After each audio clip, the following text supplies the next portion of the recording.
You've probably heard that saying, ego is the enemy, but like, what does that actually mean for you, for anyone trying to navigate ambition, success, all that pressure? Yeah, it's more than just a catchphrase. Today we're doing a deep dive into Ryan Holiday's book, Ego is the Enemy. And it's really powerful stuff. It really is. It's not just self-help cliches. He looks at how our own ego, this inner opponent, can seriously sabotage us, like at every stage. Exactly. When you're starting out, when you actually achieve something, and maybe most importantly, when things go wrong, Hmm. it's always there. So our mission today is to pull out the key insights from Holiday. Practical stuff, you know? Huh. How to spot ego, how to manage it, unlock your potential. Because Richard Feynman was right. Oh, yeah. What do you say? He said, you are the easiest person to fool. And ego is usually the one doing the fooling. That's so true. And our culture, it often sort of feeds the ego, doesn't it? Tells us, think big, be bold. Right. But Holiday argues that real success, the kind that lasts, and resilience, that actually comes from humility, from being grounded, self-aware. It's about building something solid, not just looking good on the surface. A strong foundation. Okay, so let's start at the beginning. The aspiring phase. This is where ego often gets its first foothold, maybe in subtle ways. Yeah, and one of the first traps is talking about what you're going to do instead of, well, actually doing it. Oh, definitely. And social media just makes that so much worse, right? Absolutely. You get encouraged to, like, puff yourself up, announce everything, get that quick hit of validation online. And confuse it with actual progress. Holiday uses the example of author Emily Gould. Big book deal, but then nothing for a year. Right, because she was busy building her brand online. It felt like work, she said, but it wasn't the real work, the writing. There's even that book, Working on My Novel, full of social media posts from writers, clearly not working on their novels. It really makes you think, doesn't it? How much energy are you putting into talking about your big project instead of just, doing it? That energy gets sapped. Kierkegaard warned about that, didn't he? Expressing thoughts too early weakens the action. Yeah, it forestalls it. And General Sherman, William Tecumseh Sherman, he had a rule. Don't give reasons for what you do until you absolutely have to. So silence can be a strength. Interesting. And that urge to talk often comes from chasing the image of success, not the success itself. Which brings us to Colonel John Boyd's idea, to be versus to do. Exactly. Are you seduced by the title, the recognition, the fancy office, or the actual accomplishment? Boyd challenged military leaders. Do you want to be a general with lots of stars, or do you want to do something meaningful? Because focusing only on the being, on the image, he warned, it often corrupts the actual work you set out to do. Ego just crosses out what matters. And replaces it with stuff that doesn't. So you have to ask yourself, what's really fueling you, the perception or the drive to do valuable work? It's a subtle shift, but crucial. Okay, so if we're focusing on doing, a huge part of that, especially early on, is being a perpetual student. Oh, definitely. Mastery isn't a destination, it's this lifelong journey. And that requires humility, being willing to learn from others. Like Kirk Hammett from Metallica. Even after joining this huge band, he kept taking guitar lessons from Joe Satriani. Right. Or think about Genghis Khan. A conqueror, sure, but also a relentless student. He absorbed the best ideas, technologies, military tactics from every culture he encountered. What's interesting there is how being a student inherently keeps ego in check. It sort of imposes an ego ceiling, right? You have to defer. Yeah, it forces humility, diligence, self-awareness. Those become way more important than just talent or feeling confident. Like physicist John Wheeler said, as our island of knowledge grows, so does the shore of our ignorance. So true. So where can you, even with what you've already achieved, still take that student stance? Who are your teachers? They might not even be people you pay. They could be examples from history. Keeps you grounded. Now, what about passion? We hear follow your passion all the time, but Holiday suggests maybe too much passion, too much zeal can be a problem. Yeah, unbridled enthusiasm can actually blind you. He points to Eleanor Roosevelt or the basketball coach John Wooden. People describe them as dispassionate. Which doesn't mean they didn't care. No, not at all. It means they weren't burdened by excessive emotion. They were driven by purpose, by reason, a methodical approach, not just, rah-rah speeches. Think about big failures driven by pure passion, the Segway guy, or those tragic Everest climbs fueled by pole mania. Right. Complex problems need clarity, deliberate steps, not just a flash of inspiration or maxing out your credit cards because you believe. Passion can be form over function. Purpose is function, function, function. As Talleyrand said, above all, not too much zeal. So are you maybe mistaking frantic excitement for real purposeful drive? What small, deliberate step can you take right now without all the hype? Okay, so we're focused on action, being a student, being purposeful. Hmm. But how do you advance without ego screaming for credit right away? That leads to the campus strategy. It's about being willing to serve sometimes to clear the path for others, gaining experience without needing the spotlight immediately. Like the Roman Antimilo, the person who walked ahead of their patron, clearing the way. Exactly. Mm. It seems subservient, but think about the learning, the connections. Ben Franklin navigated that world early on. It's about resisting that feeling of being the angry, unappreciated genius. Which is so easy to fall into. Instead, embrace being an apprentice. Say little, do much. Becomes be lesser, do more. Help others solve their problems. Don't worry about credit yet. You learn, you build trust, you build this huge bank of favors, really. And eventually, the person clearing the path gets to decide where it goes. So where are you maybe unwilling to step back a bit because your ego feels overqualified? How can you help someone else? But as you do start to gain that foothold, that early pride can sneak in, right? That's self-aggrandizement. Oh, yeah. Remember young Ben Franklin back in Boston showing off his new clothes? Cotton Mather told him, "Stoop, young man, stoop, and you'll miss many hard thumps." Good advice. Even Rockefeller, after early success, he'd talk to himself every night. Yeah, like, okay, you got to start, but look out, don't lose your head. It's about cultivating some detachment, getting out of your own head. The novelist Anne Lamott calls it the KFKD radio in our heads. Huh, yeah. That endless loop of either I'm amazing or I'm terrible. General George C. Marshall wouldn't even keep a diary during World War II. He worried it would turn reflection into performance. Wow. So when you feel that pride swelling up, ask yourself, Yeah. what might I be missing? What would someone more humble see right now? How can I stay grounded? And the final point for this aspiring phase, it really boils down to just work, hard work. Yep. Ideas aren't enough. Aspirations aren't enough. It's the sustained, difficult, often totally unglamorous work that matters. Degas, the painter, struggling with poetry, Mallarmé told him. It's not with ideas. Yeah. It's with words. You got to do the work, Henry Ford. You can't build a reputation on what you're going to do. Darwin worked for decades in obscurity and evolution. There's no finish line. It's continual effort. Forget fake it till you make it. Make it so you don't have to fake it. That means delaying gratification, pushing through discomfort, ignoring distractions, even ignoring applause sometimes. So the gut check is, are you willing to do that lonely, draining work? Or are you just chasing the quick validation? Okay, let's shift gears. Success. Because this, ironically, might be where ego poses the greatest threat. It really can be. And the first rule Holiday emphasizes here, always stay a student, even after you've made it. Because success can make you arrogant, right? Stop you from learning. Totally.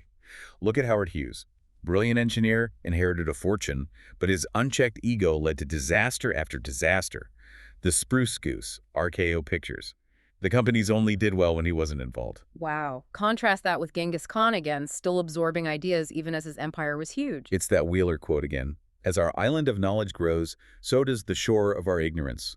Success brings pressure to pretend you know everything. Wynton Marsalis said, humility engenders learning because it beats back the arrogance that puts blinders on. Exactly. So no matter what you've achieved, are you still actively trying to learn?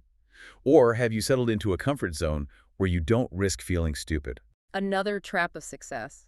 Telling yourself a story about it afterwards, like it was all part of some grand, inevitable plan. Oh yeah, conveniently forgetting the doubts, the struggles, the sheer luck involved. Like Coach Bill Walsh with the 49ers. Took them from worst to Super Bowl champs in 3 years. Amazing. But he refused to pretend he knew it would happen. He almost quit early on.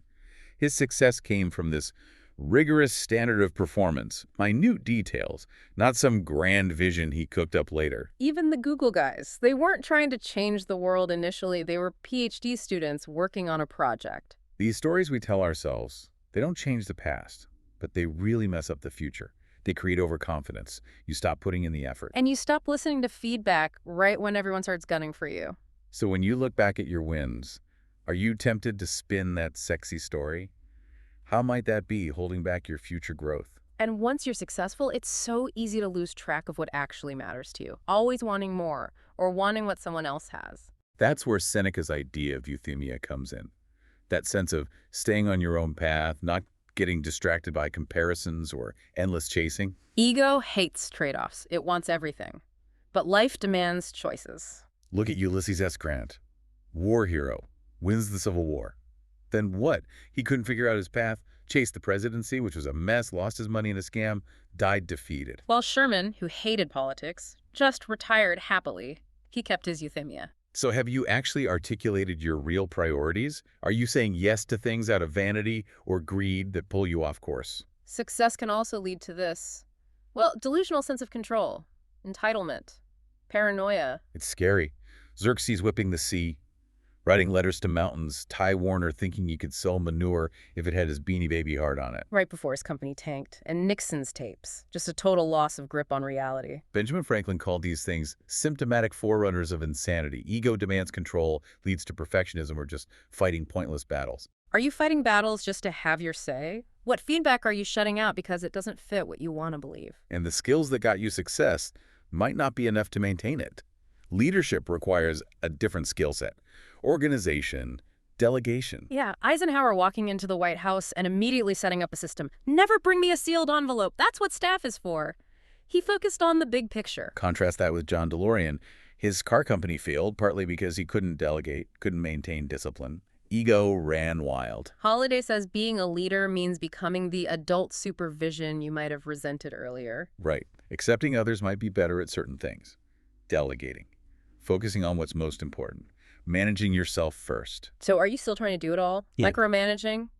Playing boss instead of thinking strategically? And finally, for success, beware the disease of me. That feeling that you're special, your problems are unique, leads to isolation, selfishness. General George C. Marshall is the counterexample. So crucial in WWII. Absolutely. Discourage people lobbying for promotions, turn down command of D-Day because he thought Eisenhower was better suited. Always put the mission first. Truman said Marshall never did think about himself. Wow. As the soccer coach Tony Adams said, play for the name on the front of the jersey and they'll remember the name on the back. So what's the larger mission you're part of? Is your ego getting in the way of serving it? Are you protecting the mission or just your image? Okay, now the toughest part. Failure. When things go wrong. Because ego here, it can be absolutely deadly. Yeah. The first lesson is maybe the hardest. The effort is enough. When the external rewards don't come, ego screams for recognition, leads to massive disappointment, that expectation hangover. Think about General Belisarius. Saved the Western world multiple times. And got repeatedly undermined, stripped of everything by a paranoid emperor. But he seemed to accept it, like doing the right thing was its own reward. Or John Kennedy Toole. His amazing novel, A Confederacy of Dunces, rejected over and over. He took his own life, then it wins a Pulitzer after he's gone. The work was always great. We control the effort, not the outcome, not the applause. Real success, John Wooden said, is that internal peace of mind from knowing you did your best. Marcus Aurelius. Tie your well-being to your own actions, not what others say or do. So how do you react when things don't go as planned? When the recognition doesn't come? Are you using an internal scorecard or just looking for external validation? And when failure hits, ego pushes us to double down, right?